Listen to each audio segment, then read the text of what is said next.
Hello, my name is Michael Boyajian, and I'm putting together a project where we're going to gather photographs of people, Armenians, who survived the Armenian Genocide of 1915.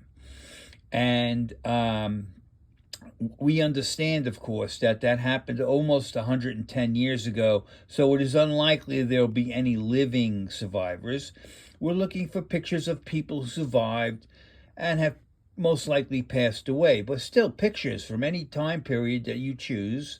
Send one per email, and in the subject line or in the body with the photograph, include the person's name, where they are known to have lived most of their life outside of the Turkey, and what place in Turkey they escaped from, and that's it. And just one picture for organizational reasons. Just one picture per email, and you can send as many emails as you wish.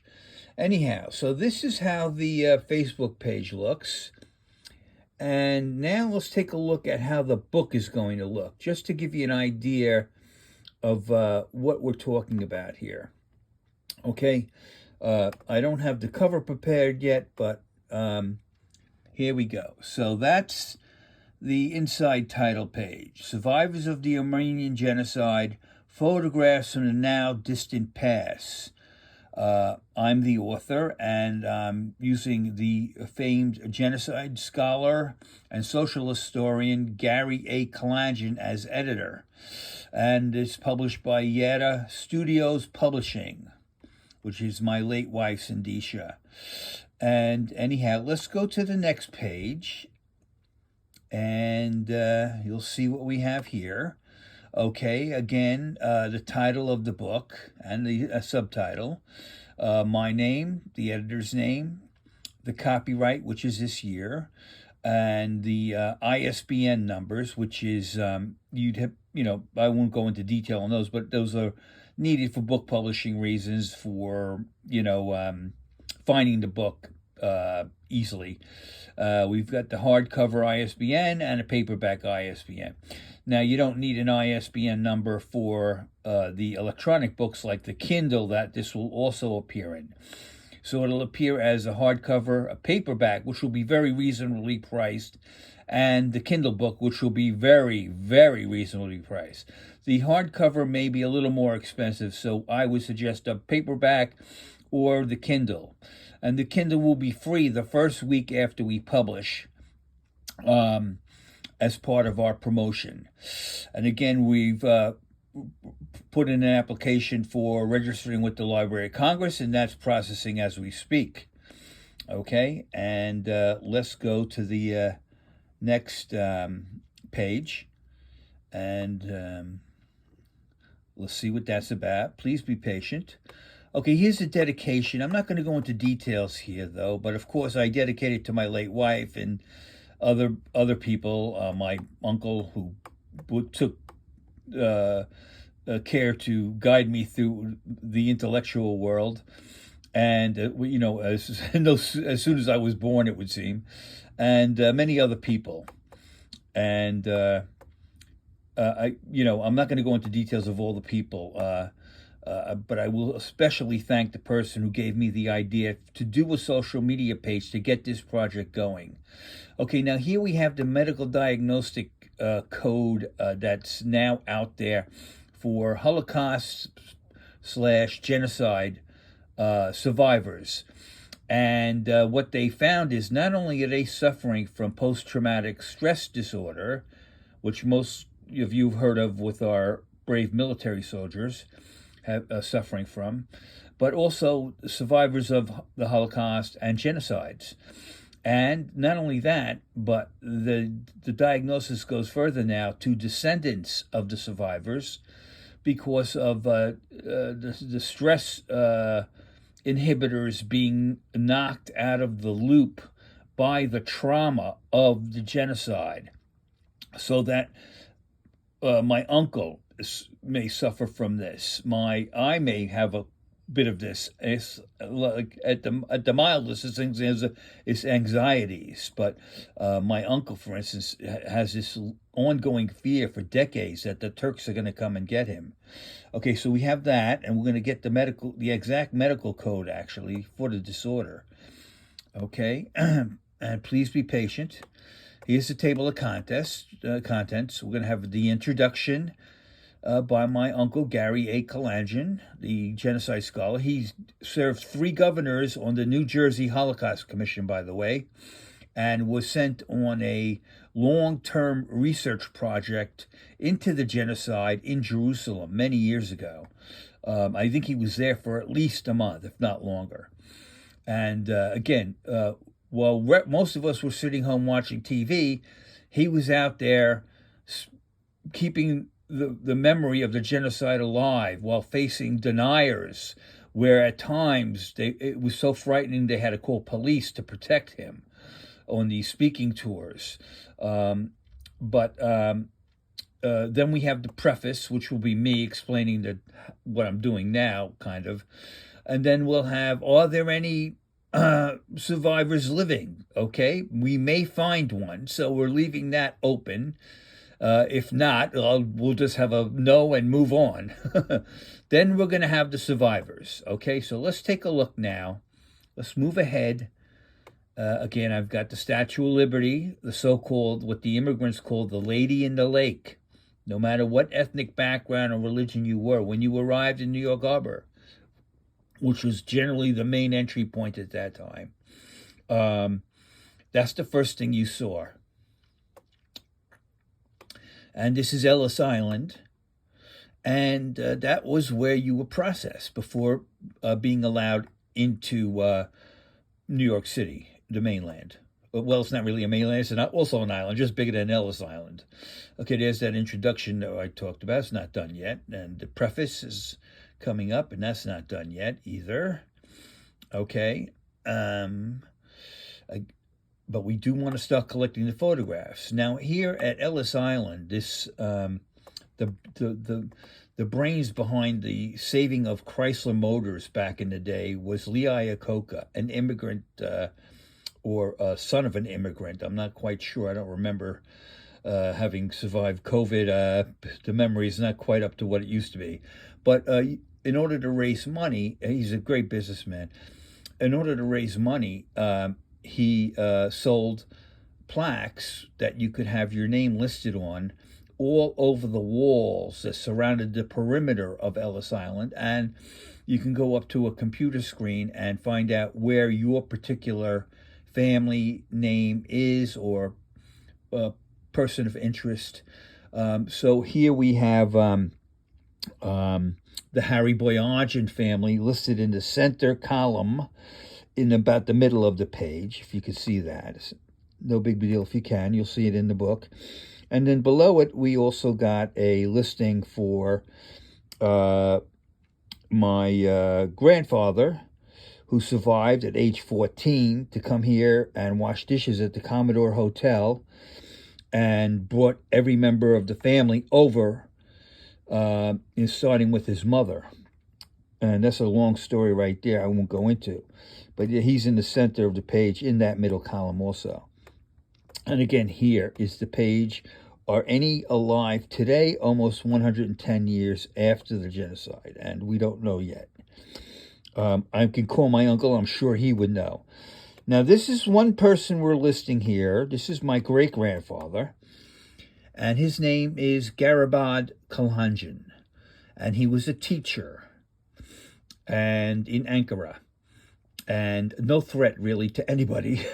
Just a teacher helping people learn. So this picture was taken not too long before he was... there was a knock at his door, and he was taken away and never seen again by his family. And again, he has no idea in that picture what's coming down the road at him in the not-too-distant future. And his wife, Sheknar, gathered up the children. They had a fairly large number of children, which was typical in those days. And she made her way to their vacation area, which was similar to the New York State's upstate Catskill Mountains, where there are many ethnic enclaves to this day. including the Armenian enclave in around Tannersville, just between Haynes Falls and Hunter. That general area there was the Armenian enclave. A pretty good area to be in. But the funny thing is that they survived the genocide by heading to Konya, where they had a summer home, and had many friends, Turks included, who helped protect them until they could get there out of the country, starting with my grandfather at age 14. And so it's interesting that the first thing the whole family did is rent a vacation home every summer in the Catskills, kind of like memories of Konya, from whence they survived and which they had great times before the genocide struck. The great catastrophe, the catastrophic event. My mother calls it so horrible that it had to be an illusion. And that has a Buddhist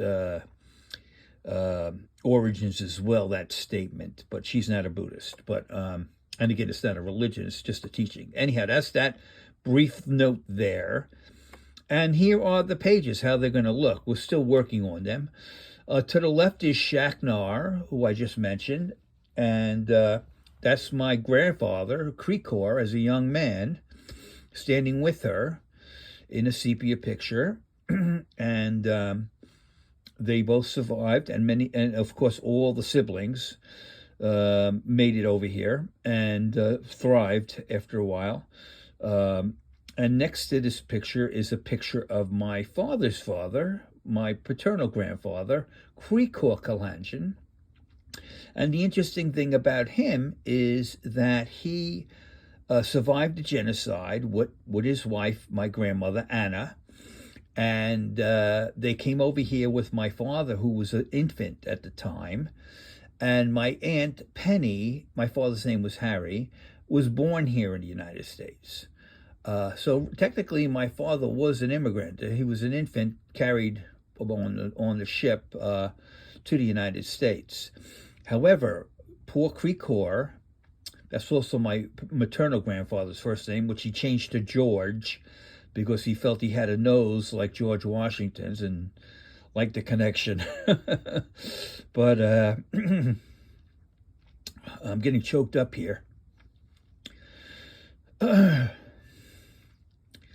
But he died young, Krikor Boyajian, because of tuberculosis. But some say it was also a broken heart for what had happened in the genocide, the family members that were gone.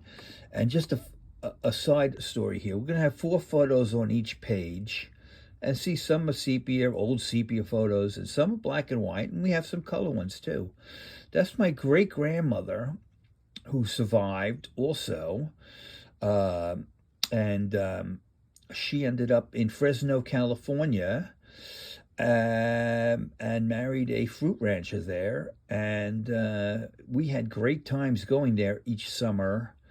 And I never knew that apricots look like peaches. I always thought they came in boxes and were these flat, dried things. Anyhow, now next to them is my grandfather as an adult with his wife Sophie.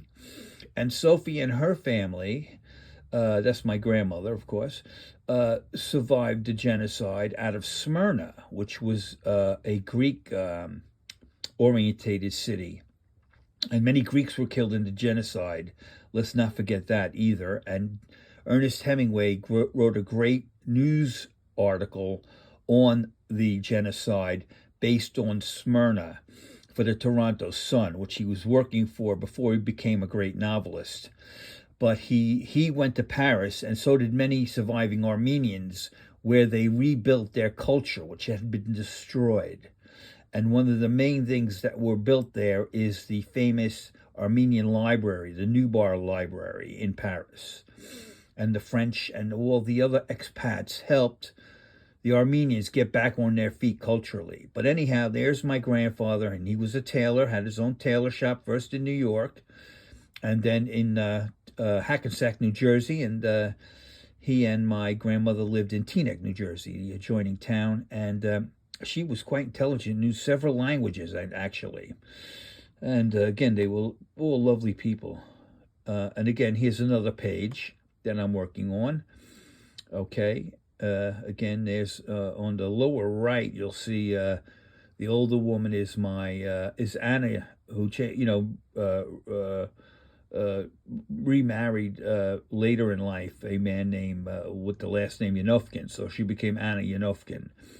And but she, for the most intents and purposes, my father and aunt were raised by a single parent, and they did quite well, and their children did very, very well. I don't want to go into details, but you'll learn about that in the book on both sides of the family.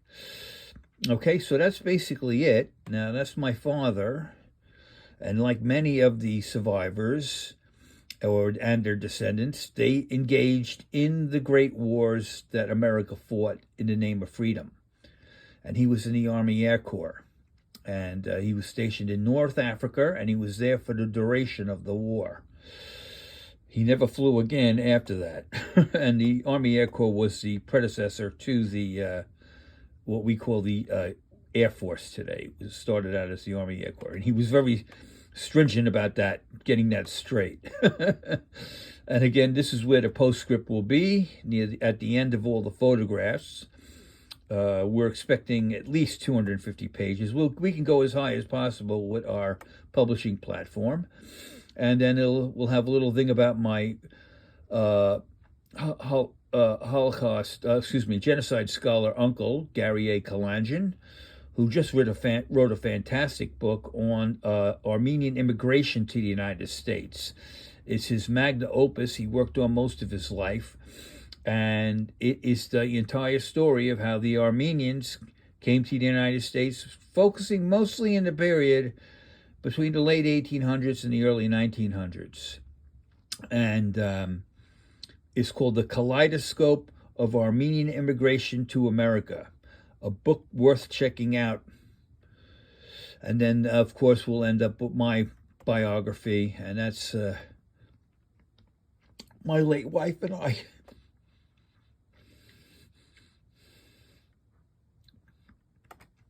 So that's basically it. And again, the name of the Facebook page is, the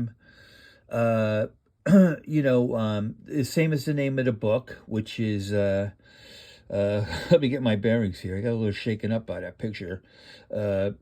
Survivors of the Armenian Genocide.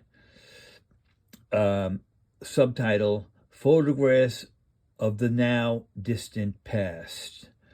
And I have to tell you, I got this idea from the New York Times, where there was an article on a woman artist in New York City who put together a number of images, around 200, of survivors still living today from the Holocaust. And what she's doing all over New York as of this, starting now, and I don't know how long it's going to run for, probably at least a year, is projecting the images in a slideshow on the sides of great buildings or even at the Brooklyn Bridge. That's the picture in the New York Times article. And I said, that's a great idea. What genius. I said, if my wife were alive, she was a noted New York artist, she could probably do that. But I'm not an artist, I'm a writer.